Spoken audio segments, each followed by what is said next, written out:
Hello, this is Matthew Robert Payne, and this is going to be just teaching on the coming army of the Lord.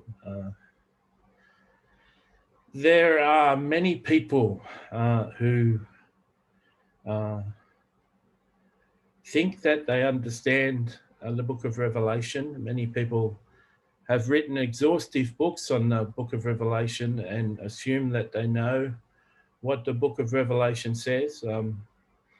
To many people who believe in a pre-tribulation rapture, that's people being caught away before the tribulation.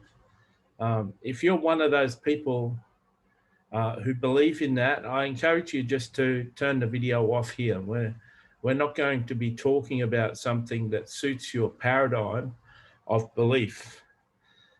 You, as a pre-tribulation rapture person, believe that the army of the Lord, the witnesses, the evangelists at the end of the age, are going to rise up, and a lot of you believe they're going to be Israelites, Jews, rise up and evangelize the world after the rapture has happened, and that simply isn't the case.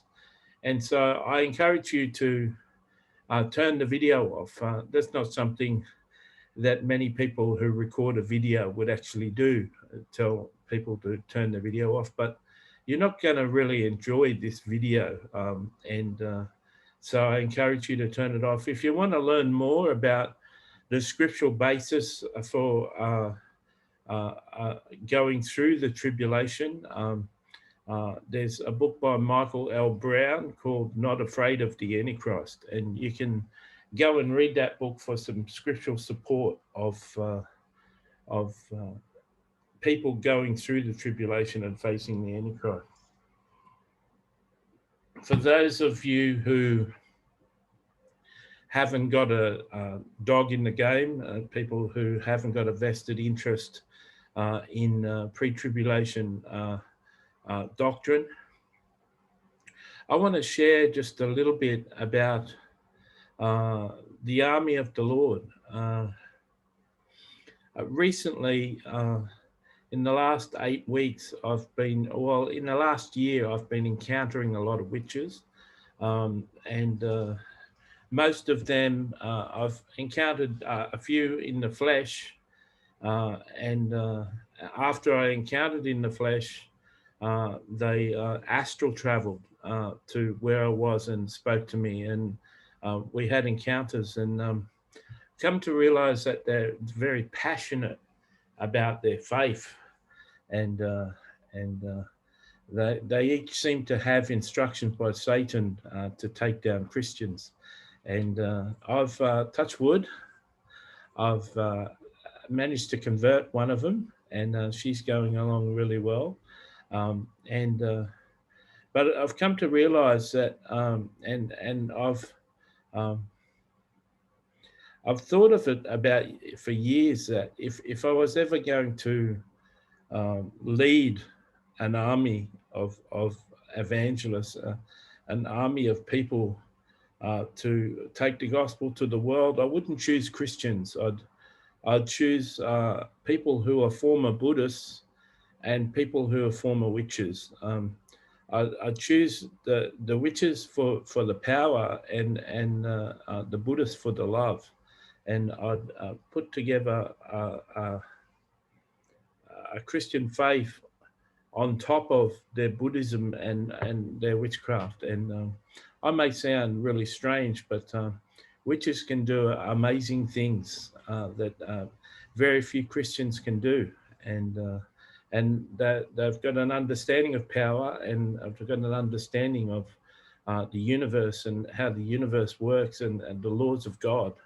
And so they're used to it.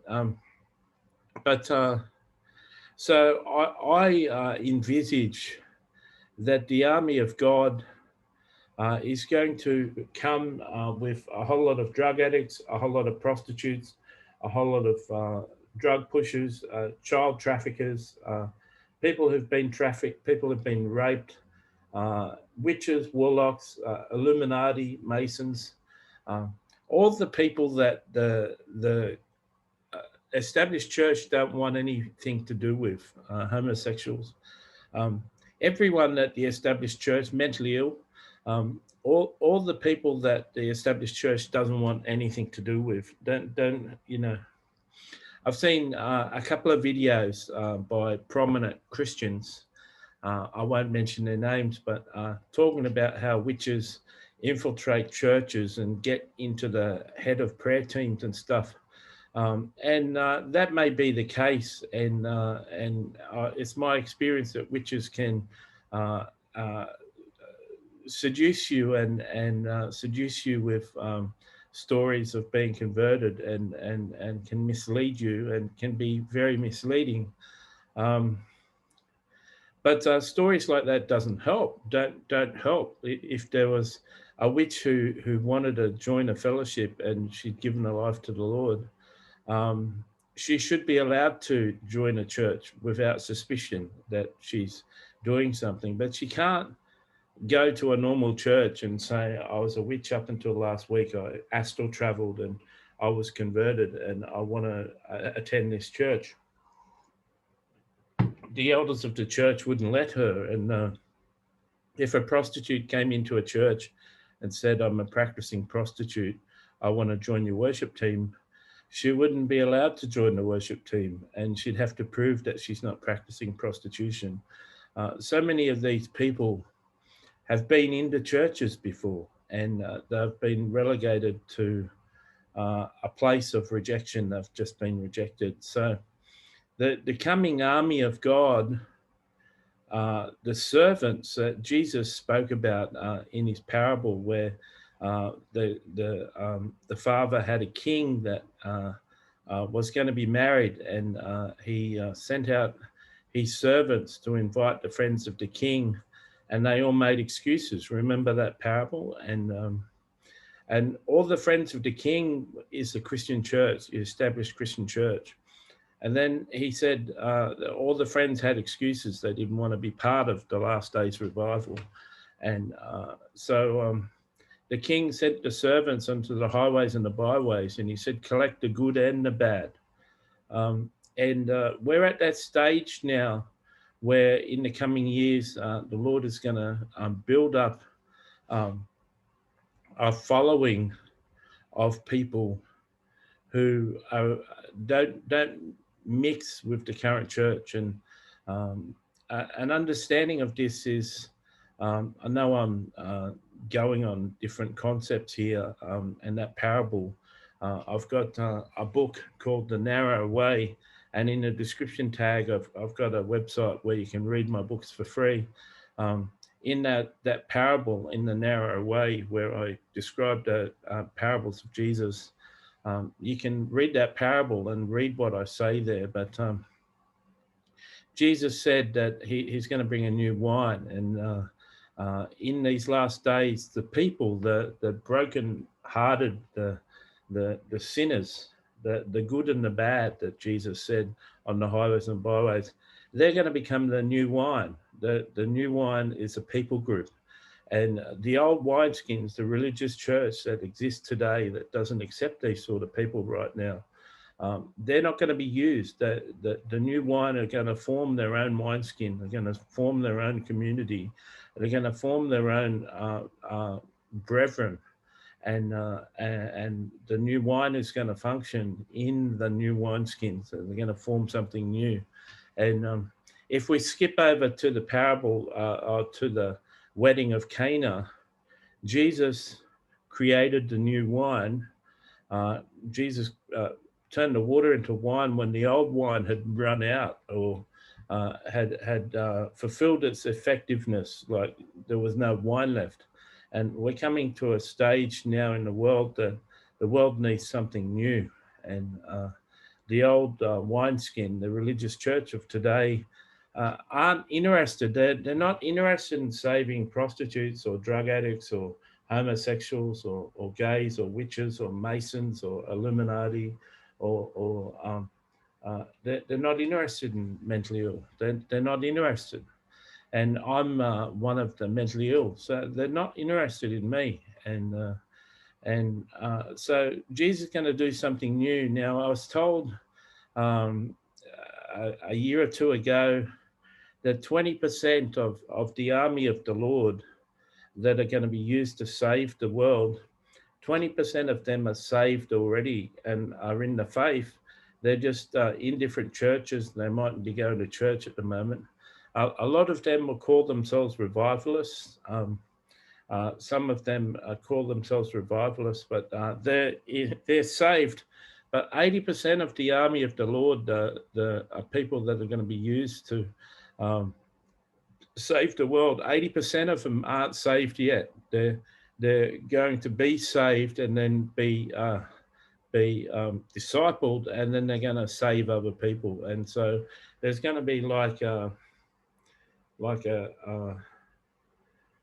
do you call it when a ball runs down the hill and gathers snow, and it gets bigger and bigger. There's going to be like an avalanche of like people getting saved and getting bigger and bigger. When I keep on saying the term the army of the Lord, you can think of the Revelation chapter 7, 144,000 mentioned in Revelation. They're not 12 tribes of 12,000 people each, and they're not Jews like you've been taught, like many people have been mistaught. They're not 12 Jewish tribes of 12,000 people each. That's just a figurative number. We're all part of the tribe. We're all part of the Jewish faith. And we've all been grafted in. So I'm not here to argue that.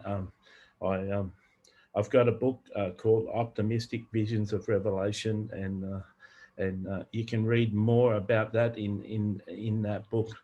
But the army of the Lord, only 20% of them are saved right now, and you can bet that when a witch becomes a Christian and feels the peace of God and moves in the presence of God and has peace and has her prayers answered and starts getting mentored and discipled by a Christian, a supernatural Christian, you can bet that she'll share that with her witch friends. And you can bet when a gay person is loved and accepted and embraced with hugs, that he'll share it with his other gay friends. And you can bet the brokenhearted will share things with the brokenhearted.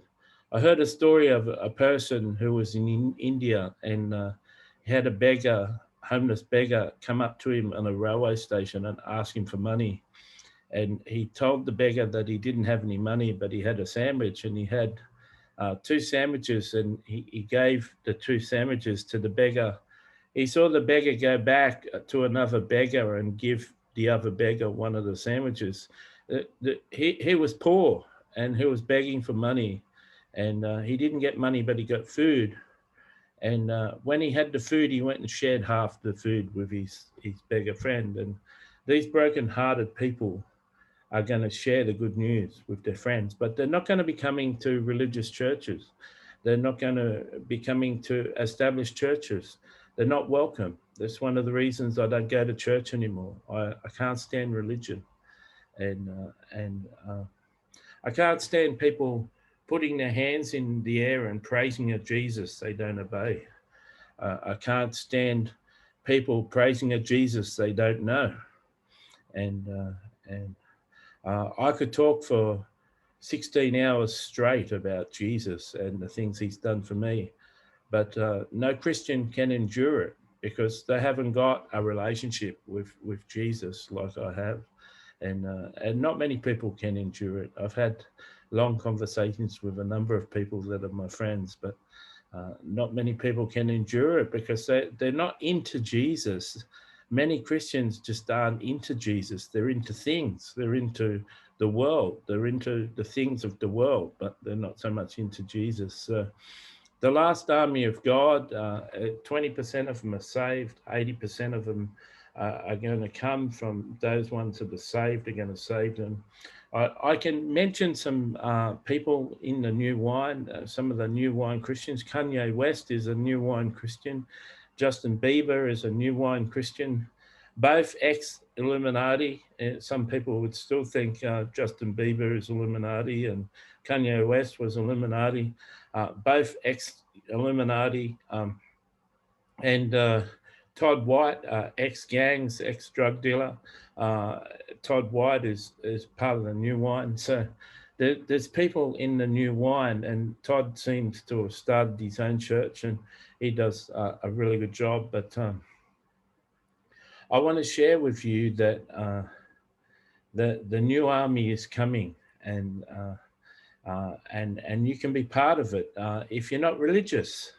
And religious is my description of religious is being stuck in this mindset that you got to be perfect, you got to be sinless, you got to sing worship songs, you got to go to a normal church, you got to hear boring sermons that'll put you to sleep. And that's church. You got to not be forsake the gathering of the brethren, and so I find that so many Christians are really religious, and I'm religious myself, and so I'll sign up for that also. But I just thought I'd share this little video and the coming army of the Lord. And it's going to be miraculous. And that I personally believe in the prophecies of Bob Jones of Billion Soul Harvest, but I don't believe that these souls are going to come to the established church. I believe there's going to be a new movement and a new wineskin, and this movement, the religious won't be able to handle coming to their services. The religious just won't fit in. They won't be able to fit it or contain it. And the new wine, the new movement could come to another church and they just wouldn't receive them. And that's just what Jesus said, the old wineskin, the new wine would burst the old wineskin. So they just can't handle it. And so I hope I've given you some understanding. If you like this video, press like. If you didn't like it, press thumbs down. If you want to comment, please comment. If you want to subscribe to my channel, please do that. God bless.